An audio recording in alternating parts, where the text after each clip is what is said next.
Hi, welcome back to the channel. Welcome back to Lex Kane's TV movie reviews. I'm joined today by my nephew Luke, Oh, who watched the episode with me of Doctor Who: The Robot Revolution. We got a lot to talk about this. There's some not good stuff about this already. So here we go. The opening shots was our new character Belinda, based about 15 to 17 years ago, with her friend Alan, who had bought her a star or something like that, yeah, a certificate, and then it flashes forward to 17 years, and the Doctor appears in the scene looking for this character from the last season that looks like this same character in this new series, this pointless series. So the scene just looked very, very familiar. Like, there's no Yeah. new original ideas. Luke's going to tell you why he saw in the scene in the hospital what that reminds him of another Doctor Who episode.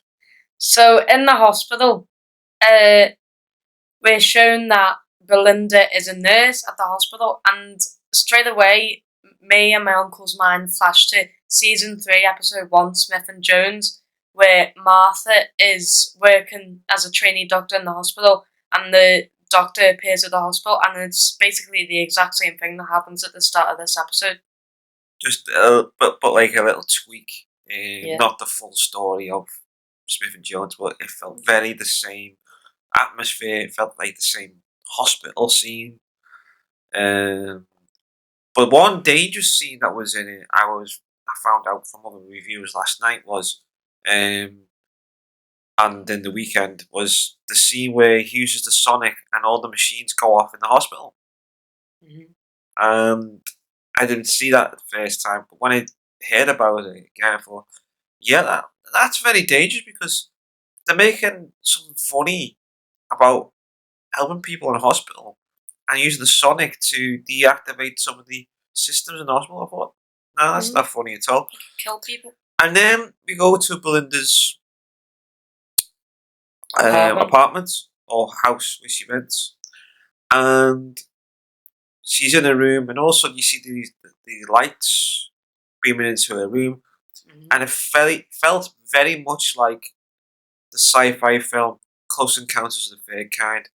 There was no new original ideas for this show. It's been filmed back to back. Apparently, this episode got filmed when the 60th anniversary episodes were on air on television and online. So that just tells you how weak the writing is in this episode. Some may disagree with me. Here's a bit of majority that don't like this episode. But yeah, there was like little knockbacks and callbacks to other episodes from Doctor Who from 2005 onwards. There was very much like the Impossible Girl type storyline from season 7 of Doctor Who, of New Who, and there was little hints of Voyage of the Damned Christmas special with the villain Max Capricorn, very much on those lines, very much on the same lines, and no original ideas. Yeah. Now Luke's got some more to say. Yeah, so you actually mentioned to me when we were watching it that the robots look like the robots that come in the Husbands of River Song Christmas special, wasn't it? Yeah, and also someone found out in another show I was on watching that the robots were the same design, similar design to the robots in Sarah Jane Adventures, Jane Smith's Adventures. I totally agree. There's no, that was original idea, Sarah Jane Adventures, where there was robots taking over planet Earth, and they then copied that in Doctor Who. But yeah, there was little bits of one of the scenes. I remember the action scene was very much like Star Wars and something. Some scenes when they were on the actual planet. But going back to where she got captured, we see Mrs. Flood again, now living in another housing estate. And what I didn't like about it was this actress. She's fantastic. The one who plays, she's a brilliant actress. But I just think It's the writing. the writing's not good in Doctor Who for it. But I don't like this fourth wall business now. It's getting a bit beyond the joke. When she turns to the camera and says, "You need to see me," and walks away. Yeah. I did not like that. It's getting a bit old hat, this idea now. And it felt a very much like sugar-coated Disney type episode. It didn't feel like sci-fi. It felt like it was laughing at things. Yeah. There was another scene where Belinda's in the spaceship and there's this time fracture thing. It was a bit glitchy. Yeah. And what the Doctor was saying was this has never happened before and all this. But you gotta remember, in Doctor Who there was a trilogy of stories in Tom Baker's final season as the Doctor called E-Space Trilogy. And in the E-Space they had a similar type storyline, but they're trying to get out of E-Space and they're trapped in E-Space.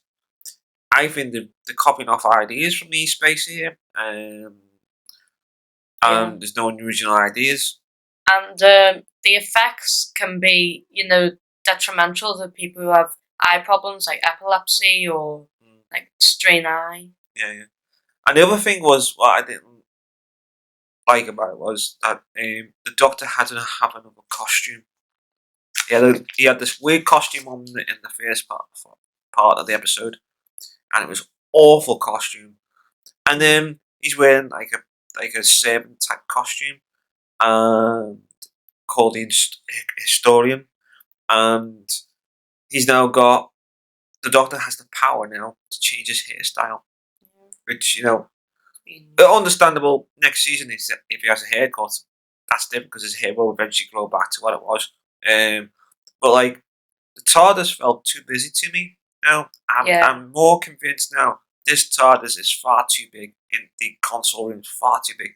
Yeah, Capaldi had a big TARDIS, but it wasn't theme park ride type TARDIS. Now they've got to pull the devices backwards on themselves and really pull the TARDIS. Yeah. They try and make it like a ride, but no, you just press the buttons and off you go. Yeah. You just don't do that. Because the older TARDISes, they were big, but they weren't as big as this. They're more, grand. Yeah. As in, I think if you have blood pressure problems or anything like that, you'd be saying, "Where's the nearest room to rest?" Because you can't run around that TARDIS after a while. You'll be out of breath. But yeah, don't get me wrong. The effects were good. Yeah. But the story was rubbish. And yet again, we're going a little bit ahead now. The main villain we find out is Belinda's former boyfriend, Alan. It turns like AI means initials for Alan. His name, Alan. And it was like the bit of the owl was hidden or whatever. Yeah. It was just weird. She made him the villain because she called out his name, Alan. This is Alan's fault when she was in the spaceship. So she's made Alan the villain, and basically, you feel sorry for Alan because it's not Alan's fault. They were putting down Alan like he was forceful and that, and you just. I felt at the end, this is not right. They're having a go at the regular UK guy, make him the villain, but also using a wheelchair device, and they rebooted Davros's character to not be in a wheelchair anymore, or the special life support machine he has. But you're thinking, hang on, you said you don't want any villains now in mobility machines or stuff like that. And there's Alan. Very much like Max Capricorn in Voyage to the Dam, where he was in like a robot device thing that kept him alive. So, there's callbacks to everything here. I've got not much to say about this episode now Yeah. because it's just really rubbish writing. The Doctor was too human again, cried again, Oh yeah. showy offy, smiling all the time. Like yeah. Basically, I don't want to upset fans here. But basically, I think he was stalking Belinda because he's trying to find it everywhere. Yeah. He's she's linked up to this other character, which this actress played in last season of Doctor Who, and boom. But like you're so connected. The canny look and everything. It was going back to Impossible Girl again. That was the same thing. I Don't Know Who I Am and The Impossible Girl and Carl Ashwood, and there was Oswald as well, which was Clara as well. So yeah, there was all these callbacks, and I did not really like it. Now there's like a storyline about May. I think it was May 24th. No, it was 26th, wasn't it? 24th. 26th. 24 was the last date. That's when the Earth dies in May 2025. But yeah, the writing's getting poor. I'm not looking forward to this next episode that's coming up. It's very much like on Who Framed Roger Rabbit storyline. Will they be crying in this? I think there will be. Yeah, so my overall review score and my final points are: wasn't Doctor Who, really not good at all. I predicted it was going to be 1.9 million watching this. I was almost right because it was 2.0 million watching this. There's another thing that's going to be a problem for next weekend. Yeah. I mean, I'm going to review and watch this episode by the skin of my teeth because it's I think this is it. This is no more Doctor Who after this. For a while until they get the proper writers in. And I think myself, the ratings will go down because it's the long bank holiday weekend for Easter. So Easter Saturday, people, if it's going to be nice weather, or they're going to see family, or they're going to see the nans and grandmas and granddads and uncles and aunties and cousins, they're not going to be watching Doctor Who. They're going to be probably having Easter egg hunts and stuff like that, and having a barbecue. It's the weather's nice. Yeah, I just totally think next week's episode is going to be the same. Not many people watching. Not many people watching this because it's the Easter holidays. So my overall score, and it was a hard decision. But then looking at today more, it was the most easiest decision I've made. It is 0 out of 10.